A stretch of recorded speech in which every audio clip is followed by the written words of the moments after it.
द्वापर युग की बात है। यह बात हर कोई जानता था कि कौरव पांडवों को हमेशा से अपना शत्रु मानते थे और कैसे भी करके उन्हें मारने की योजना बनाते रहते थे। एक बार जब पांचों पांडव और कुंती वारणावर्त नगर में महादेव का मेला देखने गए, तब दुर्योधन ने उन्हें मारने की योजना बनाई। उसने पांडवों के विश्राम के लिए एक लाक्षागृह यानी लाख के महल का निर्माण करवाया। लाख ऐसी चीज है जो जल्द आग पकड़ लेती है। रात को जब सभी विश्राम कर रहे थे, तभी महल में आग लगा दी गई।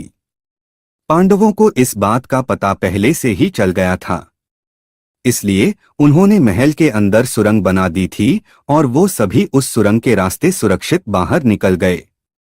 वहां से निकलकर वो सभी जंगल में पहुंचे और रात गुजारने के लिए एक जगह रुक गए। भीम ने कहा कि आप सभी सो जाइए, मैं यहाँ पर पहरा देता हूँ। उसी जंगल में एक हिडिंब नाम का राक्षस अपनी बहन हिडिंबा के साथ रहता था।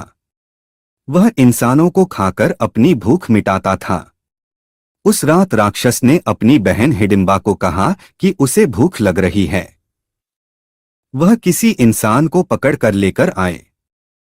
भाई की बात सुनकर हिडिंबा जंगल में यहाँ वहां घूमकर किसी मनुष्य को ढूंढने लगी। तभी उसकी नजर भीम पर पड़ी और वह भीम पर मोहित हो गई। उसने मन में सोचा कि अगर मैं विवाह करूंगी तो इस महापुरुष से ही करूंगी, अन्यथा अपने प्राण त्याग दूंगी। यह विचार कर हिडिंबा सुंदर स्त्री का रूप बदलकर भीम के पास गई और विवाह का प्रस्ताव रखा। जब इस बात का पता उसके राक्षस भाई को चला तो वह अपनी बहन को मारने के लिए दौड़ा। यह देखकर भीम ने राक्षस को रोका और दोनों में जोरदार लड़ाई हुई, जिसमें राक्षस मारा गया।